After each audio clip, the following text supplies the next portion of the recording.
Jeeva today பார்வையாளர்களுக்கு வணக்கம். இன்றைய நேர்காணலில் சமூக மற்றும் அரசியல் பகுப்பாய்வாளர், அதோடு மட்டுமல்லாமல் இந்த இரண்டு திராவிட கட்சியினுடைய சமூக நீதி செயற்பாடுகள் குறித்து தொடர்ச்சியான ஒரு பகுப்பாய்வு மனநிலையுடன் தொடர்ச்சியாக உரையாடல் நிகழ்த்தி வருவனாகிய முன்னாள் ஐஏஎஸ் அதிகாரி பாலச்சந்திரன் அவர்கள். ஐயா வணக்கம்.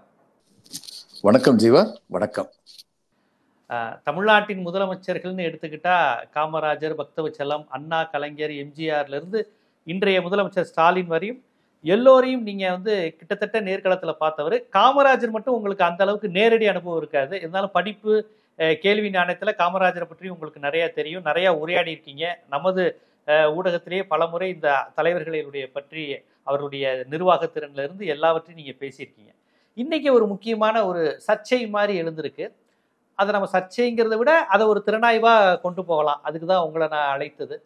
விடுதலை சிறுத்தைகளின் தலைவர் திருமாவளவன் அவர்கள் எம்ஜிஆருக்கு என்னங்க வெறுமனே கருணாநிதி எதிர்ப்புங்கிற ஒரு ஒற்றை புள்ளியை தொடங்கி விட்டு ஒரு பிராமண சக்தியை திராவிட கட்சிக்குள் கொண்டு வந்து விட்டு விட்டார் அப்படிங்கிற மாதிரி அவர் பேசியிருக்காரு. அது கடுமையான விமர்சனம் வந்துருச்சு. இந்த மாதிரி எம்ஜிஆர் பிராமணர்களின் ஆதரவாளர், பிராமண சக்தி அப்படின்னு சொல்லலாமா அப்படிங்கிற மாதிரியான விமர்சனத்தை அரசியல் ரீதியா வைக்கிறாங்க. நீங்க இதை எப்படி பாக்குறீங்க? ஆனா திருமாவளவன் அவர்கள் அதற்கு பிறகு நான் எம்ஜிஆர் மீது மிகப்பெரிய அளவு மரியாதை வச்சிருந்தேன், கலைஞருடைய நினைவு நாளில் இந்த அரசியலை அவர் ஒரு அரசியலா பேசினேன் அப்படிங்கிற மாதிரியும் பதில் கொடுத்திருக்கிறாரு. நீங்க இதை எப்படி பாக்குறீங்க? திருமாவளவன் சொன்னோன்னு இவ்வளவு எதிர்ப்பு தெரிவிக்கிறாங்க. ஆடிட்டர் குருமூர்த்தி கொஞ்ச நாளைக்கு முன்னாடி எம்ஜிஆர் நம்மவர் அப்படின்னு சொன்னாரு. யாரும் இவங்கெல்லாம் ஒன்றும் கேட்கல, இவங்கெல்லாம் அதுக்கு எதிர்ப்பு ஏன் யாரும் தெரிவிக்கல. இது அதிமுக ஒரு தனி மனித எதிர்ப்பு அப்படிங்கிற ஒற்றை குறிக்கோளோட ஆரம்பிக்கப்பட்ட கட்சி தான். அதுல யாருக்கும் எந்த விதமான சந்தேகமும் இருக்க முடியாது. இப்ப எம்ஜிஆர் சொல்லி பார்த்தா எம்ஜிஆர் இந்த மல்டி டைமென்ஷனல் பர்சனாலிட்டின்னு சொல்லுவாங்கல்ல, அது மாதிரி பல கோணங்களில் பார்க்க வேண்டிய ஒரு மனிதர். மாமனிதர்னு சொல்லலாமா? கண்டிப்பா சொல்லலாம். மாமனிதர்னு எம்ஜிஆர் சொல்லலாம். எம்ஜிஆருக்கு அப்படிப்பட்ட சிறப்பியல்புகள்லாம் நிறைய இருக்கு. நான் ஒரு எம்ஜிஆர் ரசிகன். இன்னைக்கு வரைக்கும் என் தமிழ் படங்கள்ல எம்ஜிஆர் கொடுத்த ஃபார்முலாவை தான் இன்னைக்கு வரைக்கும் ஃபாலோ பண்றாங்க. வேற ஃபார்முலா கிடையாது. சக்சஸ்ஃபுல் ஃபார்முலாங்கிறது எம்ஜிஆர் கொடுத்தது தான். அதுக்கப்புறம் எம்ஜிஆருக்கு நடிப்பு தெரியாதுன்னு அந்த காலத்துல சொல்லிக்கிட்டு இருந்தாங்க. அந்த சிவாஜியுடைய வீர கர்ஜனை இதெல்லாம் பார்த்துட்டு எம்ஜிஆருக்கு நடிப்பு தெரியாது அப்படின்னு சொல்லிக்கிட்டு இருந்தாங்க. உண்மை என்னன்னா, எம்ஜிஆருக்கு சிவாஜி நடிப்பு வராது, ஆனா எம்ஜிஆருக்கு நடிப்பு வரும். சிவாஜி நடிப்பு வேற, நடிப்புங்கிறது வேற. இப்ப எங்க வீட்டு பிள்ளை படத்துல பார்த்தால் அவர் அந்த கோழையா இருக்கிற ராமுங்கிற பையனுக்கும் வீரமார்க்கு இளங்கோங்கிற பையனுக்குள்ள வித்தியாசத்தை ரொம்ப அழகா வெளிப்படுத்திருப்பாரு.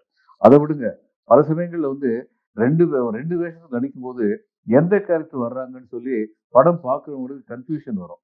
குடியிருந்த கோயில்னு ஒரு படத்துல இவர் ரெட்ட வேஷம் நடிச்சார். மூத்த அண்ணன் இயல்பிலேயே ரொம்ப துடிப்பான பையன். அந்த பையனை கடத்திட்டு போய் ரயில்வே ஸ்டேஷன்ல காணாம போயிடுவான். அவனை வில்லன் கடத்திட்டு போய் ஒரு பெரிய வில்லனாவே வளர்த்துட்டு இருப்பாரு. அப்போ அவருடைய கோபத்தை காட்டுறதுக்கு மூக்க சுழிச்சு ஒரு சைன் ஒண்ணு காமிப்பாரு. அது ஒண்ணு மட்டும்தான். அந்த சொலிப்பு, அந்த சைன் காமிச்ச உடனே தெரியும் இப்ப நம்ம முன்னாடி நிக்கிறது பாபு அப்படின்னு சொல்லி தெரியும். இவர் ஆனந்த் வரும்பொழுதே ரொம்ப ஜென்டிலா நல்ல பையனா நிற்பாரு. பார்த்த உடனே இது ஆனந்த்னு தெரியும். அது மாதிரி நடிப்புல ரொம்ப எளிதாக அவருடைய ஆடியன்ஸுங்கிறது அவ்வளவு தூரத்துக்கு கற்றறிவு இல்லாதவர்கள் பல பேர் அவருடைய ஆடியன்ஸா இருந்தாங்க. ஆனா அந்த ஆடியன்ஸ் எல்லாத்துக்குமே ஒரு கேரக்டர் நல்லா புரிய வைக்கக்கூடிய அளவுக்கு நடிக்கிறது சாதாரண விஷயம் கிடையாது. அதுல அவர் ரொம்ப சிறப்பா பண்ணியிருந்தாரு. தான தர்மம் பண்றதுங்கிறது எம்ஜிஆர் தெரிந்து கொடுத்த தானங்கள் நிறைய இருந்தது. அவருக்கு கொஞ்சம் விளம்பரம் பிடிக்கும். உனக்கு கொடுத்தாருன்னா அதை பத்தி 10 பேர் பேசணும்னு நினைப்பாரு. அது மாதிரி நிறைய தானம் கொடுத்தாரு. ஆனால் வெளியில் தெரியாமல் அவர் செய்த தான தர்மங்கள் இன்னும் ரொம்ப இருந்தது. ஒரு ஸ்டண்ட் ஆக்டர் சொன்னதை ஷோ எழுதியிருந்தார், தன்னுடைய பதில் எழுதியிருந்தாரு. கையில ஒரு பைசா காசு இல்லை, சாப்பிடுறதுக்கு வழி இல்லை. அந்த நேரத்துல அடுப்புல ஒலைய வச்சுட்டு தைரியமா போலாம், எம்ஜிஆர் வீட்டுக்கு போனா எங்களுக்கு காசு கிடைக்கும் சார், அன்னைக்கு நாங்க சாப்பிட முடியும் அப்படின்னு சொல்லி அவர் சொல்லியிருந்தார். அந்த அளவுக்கு மக்களுக்கு அவர் மேல நம்பிக்கை இருந்தது. அந்த நம்பிக்கை பொய்யாகாத விதத்துலதான் அவரும் நடந்துகிட்டார். அவர் எப்படிப்பட்ட தான தர்மம் செஞ்சாருங்கிறதுக்கு அவர் இறந்து பல வருஷங்களுக்கு அப்புறம் குமுதத்துல எழுதியிருந்தாரு. ஒரு அம்மா இவர் வீட்டு வாசல்ல ஒரு மஞ்சப்பையோட உட்கார்ந்துட்டு இருந்தாங்க. ஒரு வயசான பாட்டி. எம்ஜிஆர் போகும்போது எந்திரிச்சு கும்பிட போட்டு உட்காந்துக்கிட்டாங்க. அவ்வளவுதான். சாயந்தரம் வர்றாரு, மறுபடியும் எந்திரிச்சு கும்பிட போட்டு உட்காந்துக்கிட்டாங்க. அப்ப இவர் சொல்றாரு, பக்கத்துல வீரப்பனும் யாரும் இருந்தபோது, இந்த அம்மாவுக்கு ஏதோ தேவைப்படுது நம்மகிட்ட அப்படிங்கிறாரு. இல்லைன்னே உங்க முகத்தை பார்க்கறதுக்குன்னு லட்சம் லட்சம் இவங்க தாய்மார்கள்லாம் தவம் கிடக்குறாங்க. அது மாதிரி ஒரு அம்மாவா இருக்கும். ஒரு 4 தடவை உங்க முகத்தை பார்த்துட்டு அந்த சந்தோஷத்துல ஊருக்கு போவோம். ஆஹா, ஓகே. மறுநாள் காலையிலயும் அதே மாதிரி அந்த அம்மா வந்து கும்பிடு போட்டு உட்காந்துருக்கு. சாயந்தரம் வந்த உடனே அந்த அம்மாவை பார்த்துட்டு உள்ள வாங்க அப்படின்னு கூப்பிட்டுருக்காரு. கூப்பிட்டு என்னம்மா உங்களுக்கு என்ன பிரச்சனை அப்படின்னு சொல்லி கேட்டிருக்காரு. அப்ப அந்த அம்மா சொல்லியிருக்கு, என்னுடைய மக வைத்து பேத்தி இருக்கா, மகளும் மருமகனும் செத்து போயிட்டாங்க. நான் தான் அந்த பொண்ணு தான் இப்போ எனக்கு ஆக்கி போட்டுக்கிட்டு இருக்கா. ஸ்கூல்ல படிக்கிறா. அவளுக்கு ஏதோ நர்ஸம்மா ஆகணும்னு சொல்லிட்டு ஆசையா இருக்கான். அதுக்கு 3 வருஷம் ஆகுமா. அது எனக்கு வழி இல்லை. அதான் உங்ககிட்ட வந்து நிக்கிறேயா. அவள இல்ல வந்து பெரிய ஏதாவது ஊர்ல பெரிய ஊர்ல நர்ஸுமா ஆக்கிட்டு நல்லா இருக்கும். உடனே இவர் சொல்லியிருக்காரு, அம்மா அந்த பொண்ணு தான் உங்களுக்கு ஆக்கி போட்டுக்கிட்டு இருக்கான்னு சொல்றீங்க. அவ வெளியூர்ல போய் படிக்க போயிட்டாருன்னா அப்புறம் உங்களுக்கு என்ன?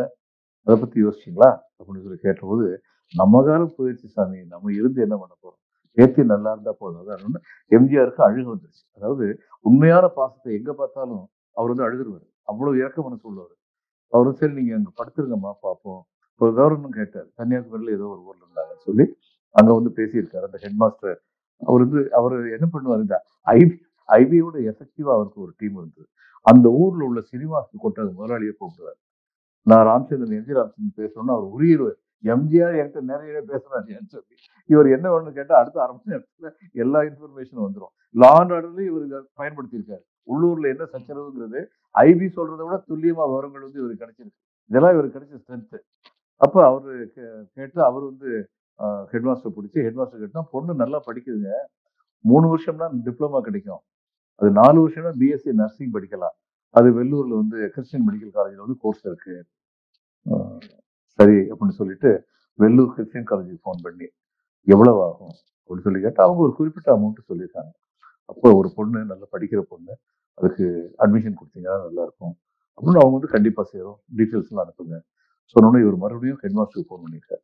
ஃபோன் பண்ணி சொல்லியிருக்காரு, fees hostel fees college fees எல்லாம் சேர்ந்து ஒரு 4000 ரூபா ஆகுதுன்னு வைங்க. அவங்க 4000 ரூபா ஆகுதுன்னு சொல்றாங்க. நீங்க எனக்கு ஒரு உதவி செய்யணும். அந்த பணத்தை உங்களுக்கு நான் அனுப்பி வைக்கிறேன். அந்த பணத்துல இருந்து அந்த பொண்ணுக்கு வந்து வருஷா வருஷம் கரெக்டா ஃபீஸ் அனுப்பிடணும். அவர் வந்து அனுப்பிடுறீங்க. நீங்க வருஷா வருஷம் அனுப்புறீங்களா? இல்ல வருஷா வருஷம் அனுப்புறேன், எழுத மட்டும் தான் அனுப்புறேன். அது என்னுடைய பிஏ வந்து அதை எல்லாத்தையும் சரி பண்ணிடுவாரு. அனுப்புற பணத்தை தயவுசெய்து நீங்க பொறுப்பெடுத்துக்கங்க. 4000 ரூபா தானே நான் அனுப்பிடுறேன். உடனே இவர் 4000 ரூபா இல்ல 4400 ரூபா அனுப்புறேன். ஒரு 4000 ரூபா தானே ஃபீஸ் ஆகும் இருக்காரு. எம்ஜிஆர் எவ்வளவு யோசிப்பாருங்க. எம்ஜிஆர் சொல்லியிருக்காரு, அந்த பொண்ணு போக வர வருஷத்துக்கு 3 தரம் வெள்ளூர் போயிட்டு வரணும். அந்த செலவு யாருங்க கொடுப்பாங்க? அதுக்கப்புறம் அந்த பொண்ணுக்கு வருஷத்துக்கு 2 ட்ரெஸ்ஸாவது எடுக்க வேண்டாமா? படிக்கிற பொண்ணு ஒரு 2 ட்ரெஸ்ஸா எடுக்க வேண்டாமா? எல்லாம் சேர்ந்து 4400 ரூபா 4500 ரூபா நான் அனுப்பி வைக்கிறேன். நீங்க அதை தயவு செய்து பண்ணிருங்க அப்படின்னு அவர் சரின்னு சொல்லிட்டாரு. சொன்னதுக்கு அப்புறம் மறுநாள் காலையில வந்து இந்த பாட்டியை வந்து எழுப்பி விட்டு ஒருத்தர் சொல்லியிருக்கான், பாட்டி எந்திரிங்க, சின்னவர் வந்து எல்லாம் ஏற்பாடு பண்ணிட்டாரு. இதுல வந்து உள்ளூர்ல வந்து இல்ல அவர் பேங்க் மேனேஜர் பேசி பேங்க் மேனேஜர் வந்து ஹெட் மாஸ்டர் பேசிட்டு பேங்க் மேனேஜர் பேசியிருந்திருக்காரு. அப்ப இவரும் சொல்லியிருந்திருக்காரு, எந்திரிங்க எந்திரிச்சு போங்க கிளம்பலாம். இவர் எல்லாம் ஏற்பாடு பண்ணிட்டாரு. அப்புறம் உங்களுக்கு வந்து மாசம் 100 ரூபா வர்ற மாதிரி வட்டி வர்ற மாதிரி ஒரு பணம் போட்டிருக்காரு. அந்த 100 ரூபாயில வந்து நீங்க வந்து அந்நேரம் 100 ரூபா தான் இருக்கும் அவரு சொன்ன காலத்துல 75 76 இந்த மாதிரி நேரத்துல. அவங்களுக்கு என்ன பேசுறதுன்னு தெரியல அந்த பாட்டிக்கு. உடனே சொல்லியிருக்காங்க, தம்பி எல்லாம் தான் அவர் செஞ்சுட்டாரு தம்பி, நீங்க எதுக்கு வந்து சிரமப்படுறீங்க, நான் ஊருக்கு கிளம்புறேன் அப்படின்னு இருக்காங்க. அந்த பையன் அது சொன்னாரா, ஐயையோ எல்லாமே சரியா செஞ்சு முடிச்சுட்டேன்னு இவர்கிட்ட வந்து ரிப்போர்ட் கொடுக்கலாம் என் தோலை உரிச்சிருவாரு. வாங்க பாட்டி உங்க கூட நானும் ஊருக்கு வர்றேன். அப்ப உதவி செய்யறது மட்டும் இல்ல, அந்த உதவி சரியான முறையில போய் சேர்ந்துச்சா அப்படிங்கறது முதற்கொண்டு நுண்மையா பார்க்கக்கூடிய, அது யாரோ ஒரு பொண்ணு வந்து நிக்கிறாங்க இவங்களுக்கு ஹெல்ப் பண்ணணுங்கிறத நமக்கு என்ன இருக்குன்னு யோசிச்சது இல்லை. அந்த மாதிரியான பெரிய கொடையாது. இதுல வந்து 1962 இந்தோ சைனா வார் சமயம் 1,00,000 ரூபாய் தேச பாதுகாப்பு ஆமா ஆமா 1,00,000 ரூபாய் அந்நேரம் வந்து ஒரு நேருவே லெட்டர் எழுதி கொடுத்தாருன்னா சொல்லுவாங்களே. ஆமா நேரு வந்து அதுக்கு வந்து இவருக்கு நன்றி தெரிவிச்சு லெட்டர் போட்டாரு. ஒரு பவுன் வந்து அந்நேரம் 100 ரூபாய் என்னமோ, ஒரு பவுன் வந்து 100 ரூபாய். 1000 பவுன் மதிப்புள்ள பணத்தை அனுப்புனாரு. இன்னைக்கு 1000 பவுன் எவ்வளவுங்க? ஒரு பவுன் வந்து இன்னைக்கு வந்து 80,000 ரூபாய். 80,000 8 கோடி ரூபாய் என்னமோ வரும். அந்த அளவுக்கு உள்ள பணத்தை வந்து அன்னைக்கு வந்து அனுப்பி வச்சாரு. ரொம்ப பெரிய மனசோட அனுப்பி வச்சாரு. இது மாதிரி எல்லா குணமும் இருந்தது. சரி எல்லாத்தையும் பெரிய குணமும் இருக்கும், சின்ன குணமும் இருக்கும் அப்படின்னா எம்ஜிஆருக்கு வந்து ஆக்கிரமிப்புங்கிற ஒரு குணம் இருந்துச்சு. தன்னால் உருவாக்கப்பட்ட ஹீரோயின்னா அவங்க வந்து தன் கூட தான் நடிக்கணும்னு சொல்லி நினைச்சாரு. ஜெயலலிதா, மஞ்சுளா, லதா இந்த மாதிரி சொல்லிக்கிட்டே போகலாம். ஆஹ் அந்த மாதிரி ஒரு குணம் இருந்தது. அடுத்து தன்னுடைய இது திரைப்பட உலகத்தை வந்து தன்னுடைய சுண்டு விரல்ல வச்சிருந்தார். அவர் என்ன சொல்றாரோ அதுதான் நடக்கும். அவரை விரோதிச்சு அதுக்கப்புறம் தமிழ் திரையுலகில் ஒருத்தர் கால் ஊன்றவே முடியாது. அந்த மாதிரியான ஒரு நிலை இருந்தது. சர்வாதிகாரியா தான் இருந்தார் அந்த திரைப்பட உலகத்துல வந்து. அதுக்கு சைக்கலாஜிக்கலா ஒரு காரணம் சொல்ல முடியும். அதாவது இவர் வந்து 20 வருஷம் கஷ்டப்பட்டு தான் ஹீரோவானார். 1937ல வந்து முதல்ல சதிலீலாவதிங்கிற படத்துல எஸ்.எஸ். வாசனுடைய கதை. எல்லாம் இவரு டங்கன் எல்லிஸ் டங்கன் ஒருத்தர் இருந்தார். ஒரு அமெரிக்கன் டைரக்டர். அவர் தான் அந்த படத்தை டைரக்ட் பண்ணாரு. அந்த படம் பல பேருக்கு முதல் படம். என்.எஸ். கிருஷ்ணன், டி.எஸ். பாலையா, எம்.ஜி. ராமச்சந்திரன் எல்லாருக்குமே அதுதான் முதல் படம். அந்த 37ல நடிச்சவரு அடுத்து 20 வருஷம் ஸ்ட்ரகிள் பண்ணாரு.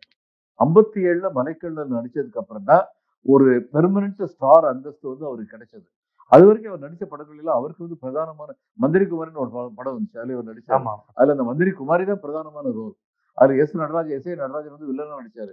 அந்த வில்லனுக்கு வந்து இருந்த ரோல் அளவுக்கு இவரு கிடையாது. கதாநாயகன் கிடையாது அந்த படத்துல. அதனால சின்ன சின்ன படம் இதாக இருந்து ரொம்ப கஷ்டப்பட்டு வாழ்க்கையில மேல வந்தாரு. இவர் தியாகராஜ பகதூர் பார்த்திருக்காரு. தியாகராஜ பகதூர் வந்து வந்தாருன்னா திருச்சியில ரயில்வே ஸ்டேஷன்ல இருந்து ஆயிரக்கணக்கான ரூபாய் பிளாட்ஃபார்ம் டிக்கெட் விற்பனை ஆகுமா. அவர் முகத்தை பார்க்கறதுக்கு ஜனங்கள் வந்து குழுங்குவாங்களாம். அப்படிப்பட்ட சூப்பர் ஸ்டார், தமிழ்நாட்டுடைய முதல் சூப்பர் ஸ்டார்னு சொல்லலாம் அவர் வந்து. அப்படிப்பட்ட சூப்பர் ஸ்டார் இருந்தவர் அந்த லட்சுமிகாந்தன் கொலை வழக்குல சிக்கி அதுக்கப்புறம் வெளியில வரும்போது கடைசியில வந்து ரொம்ப கஷ்டப்பட்டாரு. அதாவது சாப்பாட்டுக்கு இல்லாம கஷ்டப்பட்டாருன்னா கதை விடுறாங்க, அப்படியெல்லாம் இல்லை. இவர் அந்த திருநெல்வேலியில வந்து பீடி கம்பெனி வச்சிருந்தார், சொக்கலால் ராம்சேன் பீடி. அவர் வந்து இவருடைய தீவிர இவர் ரசிகர். அவருக்கு கார் கொடுத்திருந்தார். கடைசி வரைக்கும் அந்த கார் தான் வச்சிருந்தாரு. சொக்கலால் ராம்சேன் பீடி இவர் வந்து ஆதரவாளர் சொன்னார், ஓனர் சொன்னாரு அவருக்கு சுகர் இருந்தது. அந்நேரம் சுகருக்கு இந்த மாதிரி ட்ரீட்மெண்ட்லாம் கிடையாது இந்தியாவில். உங்களை ஜப்பானுக்கு அனுப்பி வைக்கிறேன்னு சொன்னார். இவர் ஏத்துக்க மாட்டேன்னு சொல்லிட்டார். தியாகராஜ பகதூர் ரொம்ப தன்மானத்தோடு வாழ்ந்தார் கடைசி வரைக்கும். இவர் டி.ஆர். மகாலிங்கம் வந்து அவருடைய பையனுடைய பிறந்த நாள் விழாவுக்கு இவர் கூப்பிட்டாரு. இவர் கஷ்டப்படுறாருன்னு அவருக்கு தெரியும். ஐயா பையனுக்கு ஆசீர்வாதம் பண்ணி ஒரு பாட்டு பாடுங்கன்னு சொன்னார். அவர் பாட்டு பாடினோடனே 1000 ரூபாய் தூக்கி அவர்கிட்ட கொடுத்தாரு. நீங்க பாட்டு பாடி எங்களை கௌரவிச்சிட்டீங்க அப்படின்னு சொல்லி 1000 ரூபாய் கொடுத்தாரு. இவர் பாக்கெட்ல இருந்து 1 ரூபாயை சேர்த்து கொடுத்து 1001 ரூபாய் மொய் எழுதி வச்சுட்டு வந்தார் தியாகராஜ பகதூர். அப்படிப்பட்ட மனிதர், ரொம்ப தன்மானமுள்ள மனிதர். ஆனா அப்படி சூப்பர் ஸ்டாரா இருந்தவர் எவ்வளவு கீழ்மையான நிலைமையில ஜனங்கள்லாம் வந்து ஒரு பொருட்டும் கவனிக்காம மாரியம்மன் கோயில் முன்னாடி வந்து பஜனை பாடாத சில பேர் அவர் மாரியம்மன் கோயில் முன்னாடி பிச்சை எடுத்தாருன்னு சொன்னாங்க. அவர் பிச்சை எடுக்கல. சினிமால இனிமே நடிக்க மாட்டேன், பாட்டு கட்சி எல்லாம் பண்ணுவேன்னாரு. கோயில் முன்னாடி வந்து மனமுருகி பாட்டாரு, அவ்வளவுதான். ஆனா இதை எம்ஜிஆர் பார்த்துட்டாரு. பார்த்ததுனால மேல உள்ள நம்ம கீழே போயிட்டா இந்த உலகம் நம்மளை எப்படி நடத்தும் அப்படின்னு அவருக்கு வந்து ஒரு அபிப்பிராயம் வந்தது. அதனால தான் மேல உள்ள நிலைமையில இருந்து கீழே வரவே கூடாது அப்படிங்கிறது ரொம்ப தெளிவா இருந்தார். தனக்கு போட்டி வரவிட மாட்டாரு. எம்ஜிசி சுகுமார்ங்கிறது வந்து சக்கரபாணியுடைய இவருடைய அண்ணன் பையன். அவர் கொஞ்சம் ரெட்டை நாடி இருக்கும் இவர மாதிரி. ஒரு படத்துல போட்டோ வந்துச்சு, அந்த பையனுடைய போட்டோ. அதோட காலி. அந்த பையன் நடிச்ச படம் எந்த படமும் உருப்படியா வெளியில வரல, விட மாட்டாரு. ரவிச்சந்திரனை வந்து ஜெய்சங்கர் ரவிச்சந்திரன் 2 பேர் இருந்தாங்க. ரவிச்சந்திரன் சின்ன எம்ஜிஆர் என்று கூப்பிடுகிறார்களே, உங்கள் அபிப்பிராயம் என்னன்னு ஒருத்தர் கேட்டாரு. அதுக்கு எம்ஜிஆர் வந்து எனக்கு ரவிச்சந்திரன் பேர்ல எந்த மகனும் கிடையாது, சின்ன எம்ஜிஆர் யாரை கூப்பிடுறாங்க தெரியாது அப்படின்னு சொல்லி சொன்னாரு. அது மாதிரிலாம் இருந்தது. இவர் பண்ண இவர் எதிர்பார்த்தது என்னன்னா, கலைஞர் வந்து முதல்வரா வர்றதுக்கு இவர் வந்து ஒரு பெரும் காரணியாக இருந்தார். அதுக்கு பெருங்காரணியா இருந்தாலும் தன்னுடைய தன்னலும் அதுல இருந்தது. நெடுஞ்செழியன் வந்தா அவர் யார் பேச்சையும் கேட்க மாட்டாரு. அவர் கலைஞர் வந்தா நம்ம பேச்செல்லாம் கேட்பாரு அப்படின்னு சொல்லி இவர் வந்து கலைஞர் வந்து முதல்வராக வர்றதுக்கு இவரும் தன்னாலான உதவி செஞ்சாரு. அதுக்கப்புறம் இவர் என்ன நினைச்சாருன்னா, தான் நினைச்சது எல்லாமே கலைஞர் செய்வார்னு சொல்லி நினைச்சாரு. கலைஞர் வந்து ரொம்ப ஆளுமை பெற்ற ஒரு மனிதர். அது அரசியல் சாணக்கியர். அவர் வந்து ராஜமன்னார் கமிட்டியை வந்து 1970ல ஃபார்ம் பண்ணாரு. ஒரு இந்தியா மாதிரி ஒரு நாடு வந்து எப்படி ஆளப்பட வேண்டும்ங்கிறதுக்கு சரியான முறைமையை வகுத்து கொடுத்ததா அந்த ராஜமன்னார் கமிட்டி ரிப்போர்ட். இன்னும் எத்தனையோ வருஷம் கழிச்சு உண்மையான பெடரலிசம் இங்க வந்ததுன்னா அது ராஜமன்னார் கமிட்டி என்னென்ன சொல்லியிருக்கோ அதையெல்லாம் உள்ளடக்கியதா இருக்கும். அப்படிப்பட்ட ஒரு கமிட்டியை ஃபார்ம் பண்ணக்கூடிய உள்ளுணர்வு அவருக்கு வந்து பொலிட்டிக்கல் இன்சைட் கலைஞருக்கு வந்து இருந்தது. கலைஞர் வந்து ஒரு சாதாரண மனிதர் இல்லை, ஒரு மாமனிதர். அவருடைய இதெல்லாம் எத்தனையோ விதத்துல வந்து அவருடைய ஆட்சியில் லஞ்சம் இல்லாம இருந்ததா இருந்துச்சு. காமராஜ் ஆட்சியிலும் இருந்தது, கலைஞர் ஆட்சியிலும் இருந்தது, எல்லா ஆட்சியிலும் லஞ்சம் இருந்தது. அதனால அந்த அந்த இதெல்லாம் நம்ம கிரிட்டிசைஸ் பண்ணுவோம். அதை தவிர இந்த ஏழை எளியவர்களுக்கான திட்டங்கள்ல அவர் தயங்குனதே இல்லை. எம்ஜிஆருக்கு வந்து அவர் ஆட்சிக்கு வந்த போது என்ன பண்ணாரு, இது கொடுத்தாரு, பசியை போக்கணும்னு சொல்லிட்டு. பசியை உணர்ந்தவர். அதனால பசியை போக்குறதுக்கு வந்து உணவு கொடுத்தாரு. ஆனா கலைஞர் வந்து ஏன் பசி வருகிறது அப்படிங்கிற மூல காரணத்தை வந்து ஒழிக்கணும்னு நினைச்சாரு. இது ரெண்டுக்கும் ரொம்ப வேறுபாடு இருக்கு. எம்ஜிஆருக்கு அந்த அளவுக்கு பொலிட்டிக்கல் விசம் கிடையாது. இது சில பேருக்கு அது சொன்னா ரொம்ப கோபமா இருக்கலாம். அவருக்கு வந்து அரசியலுக்கு சட்டத்தை பத்தி சரியா தெரியாது. எமர்ஜென்சி கொண்டு வந்ததை வரவேற்று, ஆஹா நிச்சயமா எமர்ஜென்சி இந்த நாட்டுக்கு தேவைன்னு பேசினவர். அதனால அவருக்கு வந்து இதெல்லாம் தெரியாதுங்கிறது உண்மை. ஏழை பங்காளராக இருந்தாரு, மக்களுடைய அபிமானத்தை பெற்றவராக இருந்தாரு. திரைப்படங்கள் மூலமா கருணாநிதியை பல்வேறு ரூபங்கள்ல ஒரு பெரிய வில்லன் மாதிரி காமிச்சாரு. அவரால் கலைஞரால் பலனடைந்த பல பேர் அவருக்கு ஏழை எளியவர்கள் அவருக்கு விரோதமாக எம்ஜிஆருக்கு வாக்களித்தார்கள். அவருடைய கெப்பாசிட்டி அவர் வந்து இதுக்கு வந்தாரு. இப்போ இவர் திருமாவளவன் சொன்னது எதனால உண்மைன்னா, எம்ஜிஆரை சுத்தி இருந்தவங்க வந்து இந்த திராவிட நோக்கத்தில் ஆழ்ந்த நம்பிக்கை கொண்டவர்கள் முதல்ல இவர் 77ல பதவிக்கு வந்தபோது இல்ல கிடையாது. அவருக்கு வந்து திருமாவளவன் சொன்னாரா இன்னொருத்தர் சொன்னாருன்னு தெரியாது.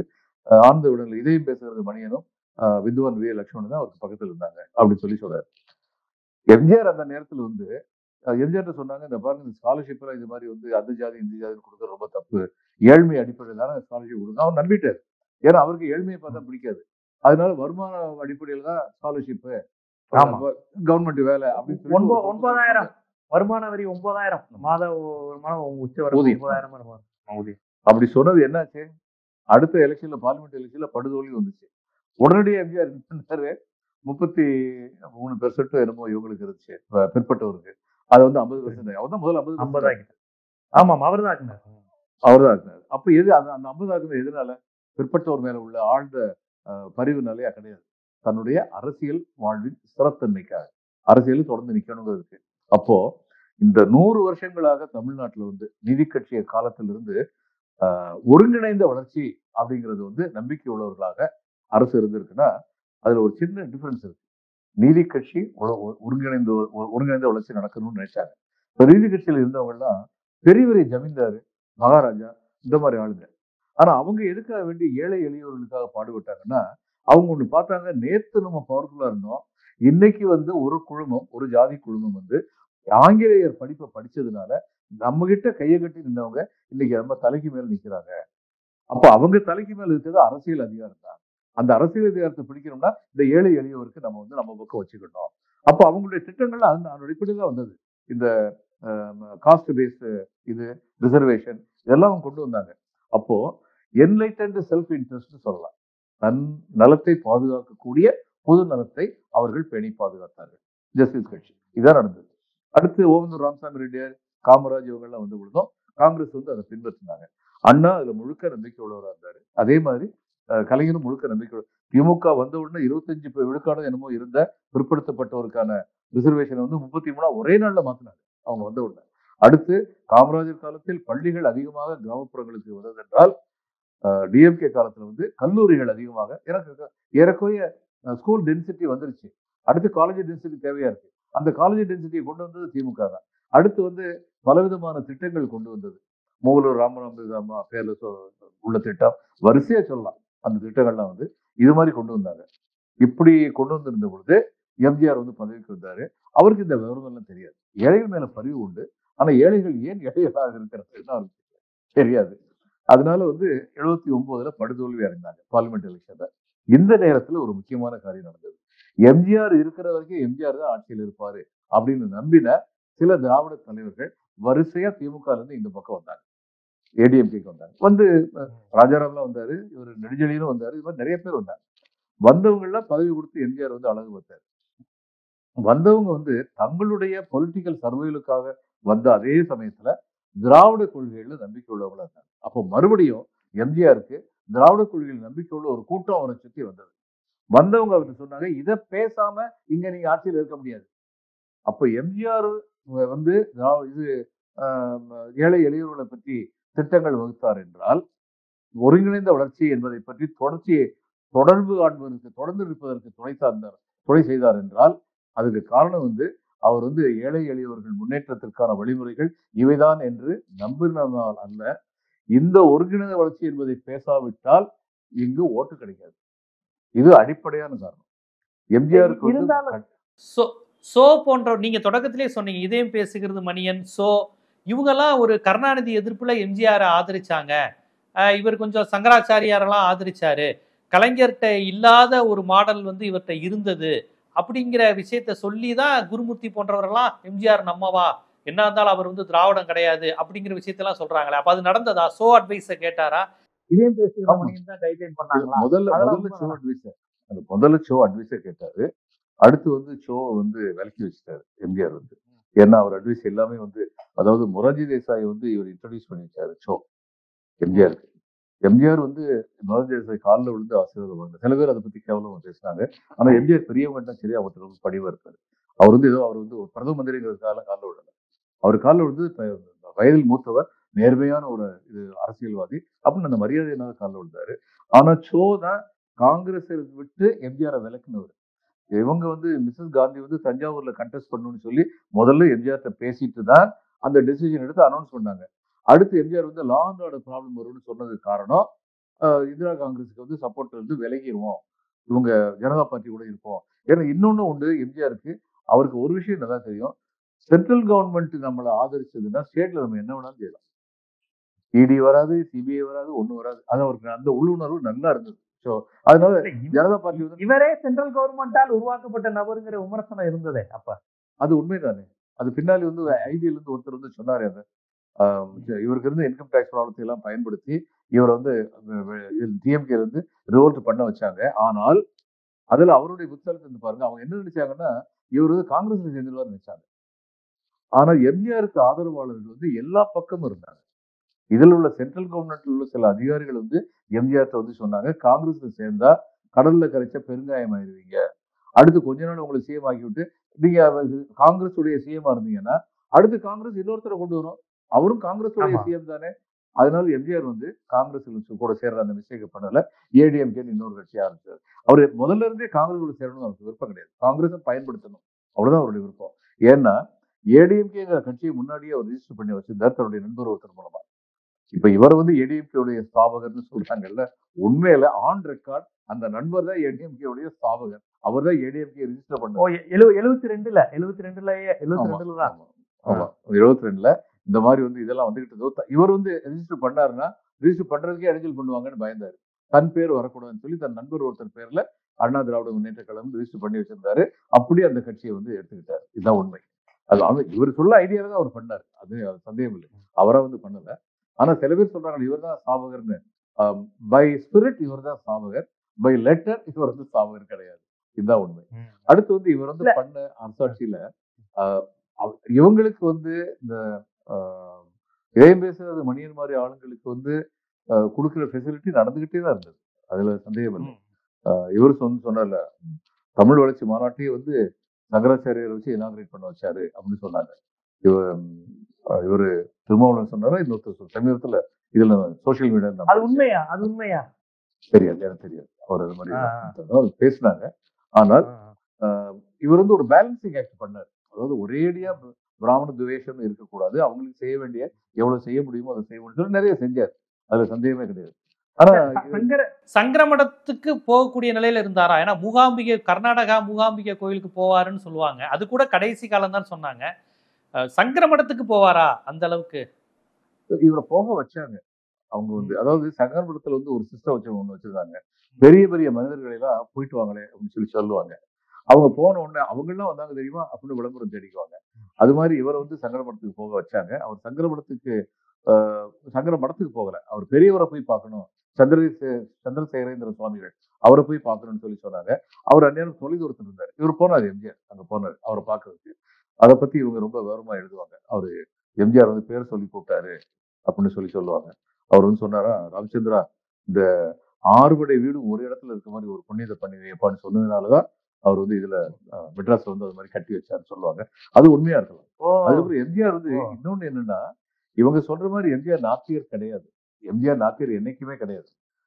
முதல்ல ஒண்ணு தெரிஞ்சுக்கணும், அவர் வந்து துளசி மாலையை கழுத்துல கட்டி கதர் வேஷ்டி கட்டி இருந்த ஒரு காங்கிரஸ்காரர். அவர் உண்மையான தேசியவாதி, அப்படி வளர்ந்தவர். அதான் கல்யாணத்துல முதல் கல்யாணம் அவருக்கு நடக்கும்போது அம்மாட்ட சொன்னாரு, பட்டு வேஷ்டி கட்ட மாட்டேன் அப்படின்னு சொன்னாரு. நான் வந்து இதான் பண்ணிக்குவேன், நான் சாதாரண கதர் வேஷ்டி தான் கட்டுவேன் அப்படின்னு தன் ரொம்ப கொள்கையோடு இருந்தார். அதுல சந்தேகமே இல்லை. அப்படியெல்லாம் இருந்தவர் எம்ஜிஆர். ஆனால் அவருக்கு வந்து இன்ஸ்டிங்க்ட் ஃபார் சர்வைவல் எம்ஜிஆருக்கு வந்து ரொம்ப ஜாஸ்தி, ரொம்ப ரொம்ப ஜாஸ்தி அந்த இன்ஸ்டிங்க்ட் ஃபார் சர்வைவல். அது வரைக்கும் தமிழ் திரையுலகம் வந்து கர்ணாமிர்தமான 64 பாடல்கள் இருந்தால் படம் ஓடும். கர்ணாமிர்தம்ங்கிறது செவிக்கு இனிய 64 பாடல்கள் இருந்தா தான் படம் ஓடும் அப்படின்னு நிலைமை இருந்தது.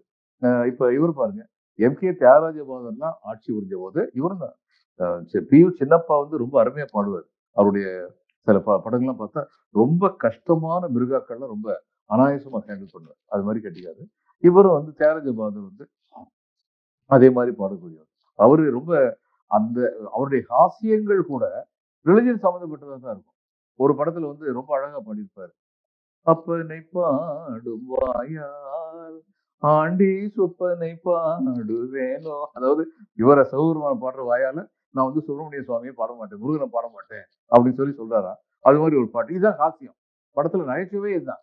அந்த மாதிரிலாம் இருந்த காலத்துல இந்த ஓரிரவு இந்த மாதிரி படங்கள் வந்து தமிழ் திரையுலகை அது பின்னாடி வந்தது. ஓரிரவுக்கு அப்புறம் தான் பராசக்தி தான் ரொம்ப முக்கியமான ரோல் எடுத்தது. ஓரிரவு இதெல்லாம் துவக்கி வச்சது பராசக்தி வந்ததுக்கு அப்புறம் தமிழ் திரையுலகத்தை சுனாமி வந்து அடிச்ச மாதிரி புரட்டி போட்டுச்சு. அதுக்கப்புறம் வந்து தமிழ் திரையுலகத்தில் வந்து இந்த மாதிரி சீர்திருத்த கருத்துக்கள் இவைகள்லாம் வர்றது. அவங்க இந்த சீர்திருத்த கருத்துக்களை நல்ல ஒரு சம்பந்தமே இல்லாம தோணும். அது இப்ப புதையல்னு ஒரு படம் வந்துச்சு.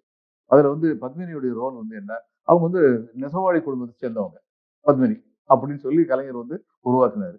அப்போ கைத்தறிக்காக ரொம்ப பாடுபட்ட நேரம் இவங்க திமுக வந்து கைத்தறி தொழிலாளர்கள் நலிவுற்று இருக்கக்கூடாதுன்னு சொல்லி ரொம்ப பாடுபட்ட நேரம். கைத்தறி நெசவு செஞ்ச துணிகளையே வாங்குங்க அப்படின்னு பிரச்சாரம் பண்ணிட்டு இருந்தாங்க. இந்த படத்துல வந்து முதல்ல பத்மினி அம்மா வரும்பொழுதே வந்து ரொம்ப அழகா ஒரு பாடலோட கைத்தறி நெசவு நடந்துட்டு இருக்கோம். சின்ன சின்ன ஏழை பின்னி பின்னி வரும் சித்திர கைத்தறி சேலையடி நம்ம தென்னாட்டில் என்னாலும் கொண்டாடும் வேலையடி அப்படின்னு பாடுவாங்க. இந்த மாதிரி சாதாரண மக்களுக்கு தேவையான விஷயங்களை வந்து இவங்க வந்து வாழைப்பழத்துக்குள்ள வந்து மருந்து வச்சு கொடுத்த மாதிரி ரொம்ப அழகா வந்து பண்ண ஆரம்பிச்சாங்க. எம்ஜிஆர் இதை பார்த்தாரு. இனிமே வந்து சினிமா வந்து இவங்க கையில திராவிட கட்சி கையில தான் இருக்கு. நம்ம தனிச்சு வந்து காங்கிரஸ் வந்து உட்காந்துக்கல பிரயோஜனம் இல்லை. அவரு திராவிட கட்சியில தன்னை இணைச்சுக்கிட்டாரு. கூட்டி போனார். எம்ஜிஆருக்கு தன் மேல இருந்த நம்பிக்கை வந்து சாதாரணமான நம்பிக்கை இல்லை. சிவாஜி கண்ட இந்து சாம்ராஜ்யம் அப்படின்னு சொல்லி இவர் வந்து அண்ணா வந்து ஒரு நாடகம் எழுதியிருந்தாரு. அந்த நாடகத்துல நடிக்கிறதுக்கு முதல்ல சிவாஜி இவர் எம்ஜிஆர் தான் கூப்பிட்டாரு. நல்ல கம்பீரமான தோற்றம், ஒரு அரசன் மாதிரி, பார்த்தாலே ஒரு அரச குலத்தை சேர்ந்த மாதிரி இருப்பார் கம்பீரமா. அப்ப இவர் தான் கூப்பிட்டாங்க. என்ன பண்ணாரு, அதுல வசனத்துல கொஞ்சம் சேஞ்ச் பண்ணுவோமான்னு சொல்லி கேட்டாரு. அப்ப சக்கரவர்த்தி தான் சொன்னாரு, டேய் யார்கிட்ட போய் விளையாடுறேன்னு தெரியாம விளையாண்டுட்டு இருக்கு, இதெல்லாம் பெரிய பிரச்சனை ஆயிரும்னு சொன்ன உடனே எம்ஜிஆர் வந்து கண்டுகிட்டாரு. அதுல இருந்து எனக்கு இது முடியாது, நான் வேண்டாம், இது இல்ல அப்படின்னு சொல்லி கண்டுகிட்டாரு. அப்ப அதுக்கப்புறம் கடைசி நேரத்துலதான் சிவாஜி வந்து அந்நேரம் வந்து அண்ணா கூட இருந்தாரு. இது கூட சொல்லுவாங்க, அவருக்கு இந்த பேப்பர் இந்த மாதிரி வேலையெல்லாம் அவருக்கு தேவையான முக்கியமான வேலையெல்லாம் கணேசா நீ பாருன்னு சொல்லி சொல்லுவாரு, நம்பிக்கைக்குரியவரா இருந்தான்னு சொல்லுவாங்க. அப்போ அவர்கிட்ட இருந்து கேட்டாரு. இவர் கேட்டோன்னு இவர் சொன்னார், நான் செய்யறேன்னாரு. 2 நாள்லயோ 1 நாள்லயோ அந்த வசனம் அத்தனையும் சிவாஜி வந்து சிவாஜிக்கு இந்த மனப்பாடம் செய்யற சக்தி ரொம்ப இருந்தது. பல பேருக்கு தெரியாது. இந்த மனோகரா படத்துல வந்து கோர்ஸ் சீன் இருக்குல்ல, உன்னை அழைத்து வந்ததன் காரணம் தெரியுமா மனோகரா அப்படின்னு கேட்ட உடனே அழைத்து வர செய்யவில்லை தந்தையே, இழுத்து வர செய்திருக்கிறீர்கள் அப்படின்னு சொல்லி அவர் பேசிட்டு அந்த கோர்ட் வசனம் ஃபுல் டயலாக் சிவாஜிக்கு தெலுங்கு நல்லா தெரியும். ஒரே நாள்ல அது தெலுங்குல எடுத்தாங்க அந்த படத்தை. ஒரே நாள்ல முற்பகல்ல வந்து தமிழ்ல எடுத்துட்டு பிற்பகல்ல அந்த ஷாட் வந்து தமிழ் படம் கூட ஒரு ஷாட்ல முடிக்க முடியாது அப்படின்னு எல்லாரும் நினைச்சுக்கிட்டு இருந்த போது 2 வந்து ஒரே நாள்ல முடிச்சு கொடுத்தாரு சிவாஜி கணேசன். ஞாபக சக்தி ஜாவர் சீதாராமன் வந்து என்ன பண்ணாரு, அந்த நாள் படத்துல ஒரு பெரிய வசனம் வரும். அப்ப இவங்க முந்தின நாள் சாயந்தரம் கொடுத்தா மறுநாள் வந்து மனமனமனு வசனம் பேசுவாரு. அப்ப ஜாவர் சீதாராமனுக்கு வந்து ஒரு சந்தேகம், இவர் ஏற்கனவே படிச்சு வந்து பேசுறாரு, இப்பதான் பேசல அப்படின்னு நினைச்சு ஒரு நாள் முந்தின நாள் கொடுக்காம மறுநாள் ஒரு காலையில வந்து ஐயோ கொடுக்க மறந்துட்டோங்க, இது பெரிய வசனம் வேற பேச வேண்டியது கொடுங்கன்னாரு. ஒரு தடவை படிச்சு பார்த்துட்டு மடம்னு பேசிட்டாரு. ஜவஹர் சீதாராமன் அரண்டு போயிட்டாரு. இப்படிப்பட்ட ஒரு ஞாபக சக்தி அப்படின்னு.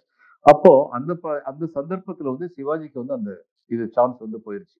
அந்த சிவாஜி கண்ட இந்து சாமி நடிக்கிறது அவருக்கு போயிருச்சு. கணேசன் விசி கணேசன், சொல்ல போனா அவர் பேரு கணேசமூர்த்தி. அந்த விசி கணேசமூர்த்தி வந்து சிவாஜி கணேசனா பெரியாரால் நாமகரணம் சூட்டப்பட்டது அந்நேரம் தான். அப்போ ஆனா தொடர்ந்து இவர் வந்து லாயலா இருந்தார் பார்ட்டி எம்ஜிஆர். நம்ம வந்து இந்த பார்ட்டியில சேர்ந்துட்டோம், ஒரு கடவுள் பக்தி இந்த மாதிரிலாம் காமிக்க கூடாது. அந்த காலத்துல திராவிட கட்சியை சேர்ந்த நடிகர்கள் வந்து கடவுள் ரோல் வந்து எடுத்து ஒரு படத்தில் நடிச்சாங்கன்னா அவங்களுக்கு டிஎம்கே ஷோகாஸ் நோட்டீஸ் அனுப்பிச்சு. நம்ம கொள்கைக்கு எதிராக உள்ளதுல ஏன் நடிக்க அந்த அளவுக்கு கொள்கை பற்று உள்ளதா கட்சி இருந்தது. இன்னைக்கு உள்ள திமுக கூட இப்படி அனுப்பாது. இன்னைக்கு உள்ள திமுக கூட இப்படி அனுப்பாது. ஆமா, அதாவது திமுக இருந்தவரே எம்ஜிஆர் வந்து சாண்ட சின்னம தேவர் படத்துல வந்து முருகனா வந்து நடிச்சாரு. ஆமா, தனிப்பிறவி தனிப்பிறவி. ஆமா, ஒரு ட்ரீம் சீக்வன்ஸ்ல வந்து அது மாதிரி நடிச்சாங்க. அது ஜெயலலிதா தான் கனவு காணுவாங்க. அது ஜெயலலிதா தான் கனவு காணுவாங்க, எம்ஜிஆர் கிடையாது. ஆனா இவர் நடிச்சாரு. அதுக்கப்புறம் வந்து தேவருடைய மருதமலையில போய் அந்த விளக்கேற்றி வச்சது எம்ஜிஆர் தான் விளக்கேற்றி வச்சாரு. இப்ப அந்த நேரத்துல திமுகவால அந்த ஷோகாஸ் நோட்டீஸ் நினைக்கவே முடியல. ஏன்னா இவங்களை மீறி எம்ஜிஆர் வளர்ந்துட்டாரு. அவர் தன்னை இவங்களை மீறி வளர்ந்ததுக்கு அப்புறம் அவர் வந்து தன்னுடைய சுயரூபத்தை கொஞ்சம் கொஞ்சமா காமிச்சாரு. ஆனா இன்னொரு புறம் எங்கள் தங்கம் படம், எங்கள் தங்கம் படத்துல அந்த உங்களுக்கு நல்லா தெரியும் அந்த பாட்டு, அந்த கதா கலாட்சேப பாடு ஒண்ணு இருக்குல்ல, அந்த குடுமி வச்சுக்கிட்டு எம்ஜிஆர் பாடுவார்ல, ஆம்ஸ்ட்ராங் நிலால அனுப்புனான். அது கிட்டத்தட்ட நாத்திக பாட்டு. அது கிட்டத்தட்ட கடவுள் மறுப்பு, வடவர் எதிர்ப்பு, ஆரிய எதிர்ப்பு, பழைய பஞ்சாங்கம், சாஸ்திரம், சடங்குகளை எல்லாம் சரியா சட்டையர் பண்ணி கிண்டல் பண்ற செமையான பாட்டு. ஒரு ஒரு பயங்கரமான கிண்டல் துணி உள்ள பாட்டு. இந்த மத ஆச்சாரங்களை கிண்டல் பண்ற பாட்டு. அதுக்கு முழு பொறுப்பும் கருணாநிதிக்கு சொந்தமானது. அவங்களுக்கு ஒரு உதாரணம் சொல்றேன். சிவாஜி பேசினார், கோயில்கள் இருக்கக்கூடாது என்று நான் கூறவில்லை, அது கொடியவர்களின் கூடாரமாக இருக்கக்கூடாது என்று நான் கூறினேன் அப்படின்னு சொன்னார்ல. அந்த வசனம் வந்து சிவாஜி வந்து பேசினாரு, எழுதுனது கலைஞர்.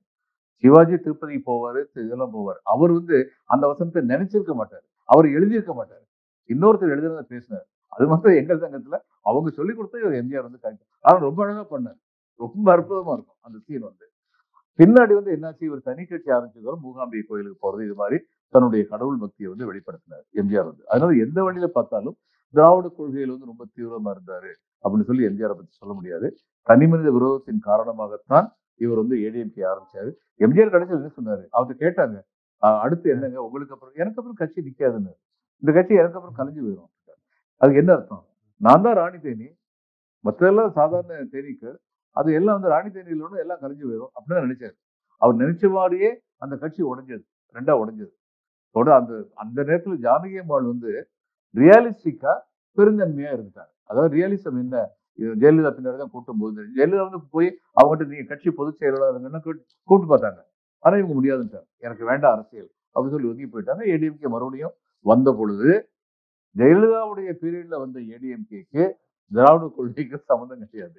அதாவது இவங்க திராவிட கொள்கையை பத்தி பேசுனதெல்லாம், எம்ஜிஆர் பேசுனதும் சரி, ஜெயலலிதா பேசுனதும் சரி, அதை பேசினால்தான் தமிழ்நாட்டில் ஓட்டு கிடைக்கும். அது திராவிட கொள்கைன்னு சொல்லுங்க, கம்யூனிஸ்ட் கொள்கைன்னு சொல்லுங்க, பொது உடைமை கொள்கைன்னு சொல்லுங்க, அதாவது எல்லாருக்கும் எல்லாமும் கிடைக்க வேண்டும் அப்படிங்கிற பேசிக் பிரின்சிபலை பேசினாத்தான், அது சம்பந்தமான காரியங்கள் செஞ்சாதான் தமிழ்நாட்டுல வந்து நம்ம வந்து கட்சியா பாப்புலரா இருக்க முடியும். அதுக்காக தான் பண்ணாங்க. மற்றபடி இந்த திராவிட கொள்கையில, திராவிட சித்தாந்தத்துல நம்பிக்கை உள்ளவங்களா இருந்தது இல்லை. அதே மாதிரி இவர் சொன்னது உண்மைதான், திருமாவளவன் திராவிட கட்சியில வந்து ஒரு பிராமண பெண்ணை வந்து இவர் கொண்டு வந்துட்டாரு அப்படின்னு சொன்னது உண்மைதான், அதுல இருந்து தவறு இருக்கு. அதனால வந்து இவரு எம்ஜிஆர் பத்தி போடல.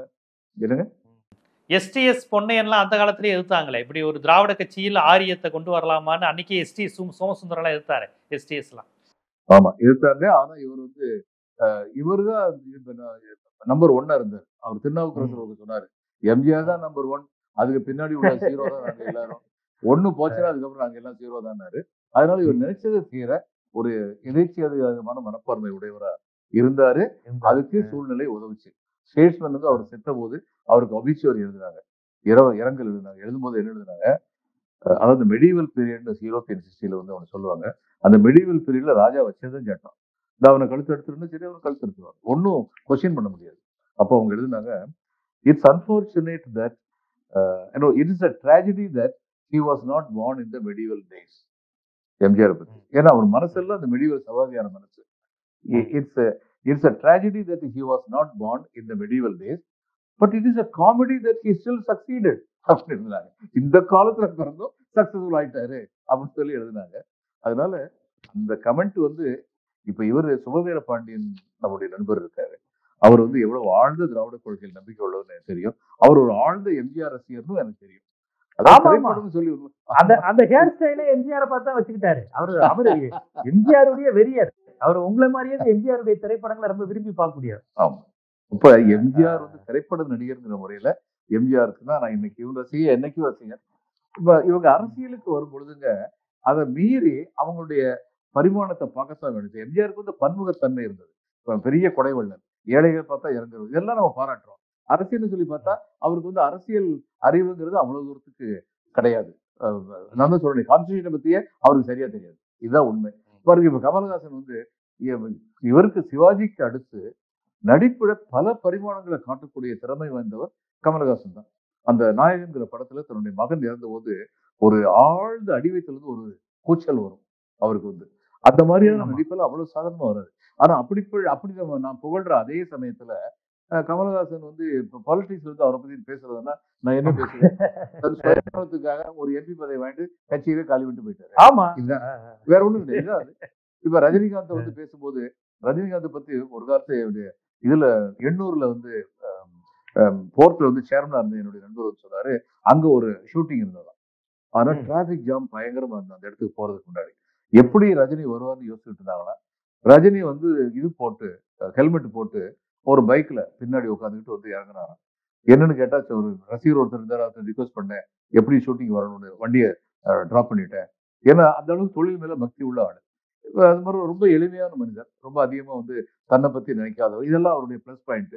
மைனஸ் பாயிண்ட், 30 வருஷமா அரசியலுக்கு வர்றேன்னு ரசிகர்களை ஏமாத்தி ஏமாத்தி படத்தை ஓட்டினாரு. இதுதான் உண்மை. இதை மறக்க முடியுமா? அது மக்களை ஏமாத்தினது தான். 234 தொகுதிகளிலும் போட்டி போடுவேன், நாம் போட்டியிடுவோம் அப்படின்னு சொல்லி 2வது வருஷத்துல இல்ல எனக்கு தினம் ஒரு டேப்லெட் ஒன்று சாப்பிட வேண்டியிருக்கு, அந்த அளவுக்கு எனக்கு வந்து சில உடல் இது நல்ல குறைவு இருக்கு அப்படின்னு சொல்லி சொன்னாருன்னா அது 2 வருஷத்துக்கு முன்னாடி அவருக்கு தெரியாதா? அப்ப அரசியல் எல்லாம் ஏமாத்திட்டு இருந்தாரு. அப்படி ஏமாத்த வேண்டிய தேவையில்லை. அந்த அரசியல் செய்யாத ஜெயிலர் படம் வெற்றி பெறலையா? அதனால வந்து இவருக்கு வந்து தன்னம்பிக்கை இல்லாம இது ஒரு பெரிய வெப்பனா இருக்கு அப்படின்னு சொல்லி நினைச்சு செஞ்சது வந்து தவறுதான். இன்னைக்கு விஜய் வந்திருக்காரு, இவர் பத்தி பேசுறது ஒரு பிரஸ் இன்டர்வியூ இவர் கொடுத்துட்டாருன்னா நான் விஜய் மேல எனக்கு வந்து மரியாதை வரும். பிரஸ் இன்டர்வியூ ஃபேஸ் பண்ணி கொடுத்துட்டாருன்னா இன்னைக்கு வரைக்கும் கொடுக்கலையே. அப்ப அடுத்து வந்து இவர் என்ன பப்ளிக்ல போய் என்ன பேச போறாருன்னு பார்க்கணும். எம்ஜிஆர் வந்து அரசியல்வாதியாக முகிழ்த்தார். 2 வருஷத்துக்கு அப்புறம் முதலமைச்சராக இருக்கும் பொழுது நிர்வாகங்கிறது என்ன, இதெல்லாம் பத்தி தெரிஞ்சுக்கிறதுக்கு அது எம்ஜிஆர் ரொம்ப பெரிய குணம் ஒண்ணு என்ன இருந்ததுன்னா, தன்னுடைய அறியாமையை வந்து வெளிப்படுத்துறதுக்கு தயங்க மாட்டாரு. ஒருத்தர் இவர் வந்து சொன்னாரு, ஒரு ஐஏஎஸ் அதிகாரி வந்து சொன்னாரு, இந்த காரியம் நடத்தணும்னா இந்த கொஸ்டின் வரும், அது $64 million கொஸ்டின். அது ஆங்கிலத்தில் சாதாரண சொல்லுவாங்க. அதாவது இந்த இது சரியா அப்படின்னு சொல்லி தெரியலன்னா இட்ஸ் $64 million கொஸ்டின் அப்படிம்பாங்க. அப்ப சொன்னாரு, அப்ப எம்ஜிஆர் வந்து $1 million கொஸ்டின்னா அதுக்கு அர்த்தம் என்ன அப்படின்னு சொல்லி கேட்டாரு. அது கொஞ்சம் கூட தயங்க மாட்டாரு. தனக்கு தெரியலன்னு சொல்றதுக்கு அது ஒரு பெரிய ஸ்ட்ரென்த். தனக்கு தெரியலன்னு சொல்றத அட்மிட் பண்றது வந்து பெரிய ஸ்ட்ரென்த். அதெல்லாம் எம்ஜிஆர் வந்து இருந்தது. அது மாதிரி. ஆனால் அரசியல் புரிதல் அவருக்கு கிடையாது. கடைசி வரைக்கும் அவர் கிடையாது, அது உண்மை. ஆனால் அரசியல் சர்வைவல், பொலிட்டிக்கல் சர்வைவல், அதுல நம்பர் 1 சந்தேகமே கிடையாது. அதுல கொஞ்சம் கூட சந்தேகமே கிடையாது. என்னென்ன செய்யணுமோ அத்தனையும் வந்து ரொம்ப அழகா செய்வார். அப்போ இதுதான் எம்ஜிஆர். இதை திருமாவளவன் சொன்னா கோவப்பட வேண்டியதில்லை, அவ்வளவுதான். கண்டிப்பா. திருமாவளவன் ஒரே ஒரு வார்த்தை தான் சொன்னாரு.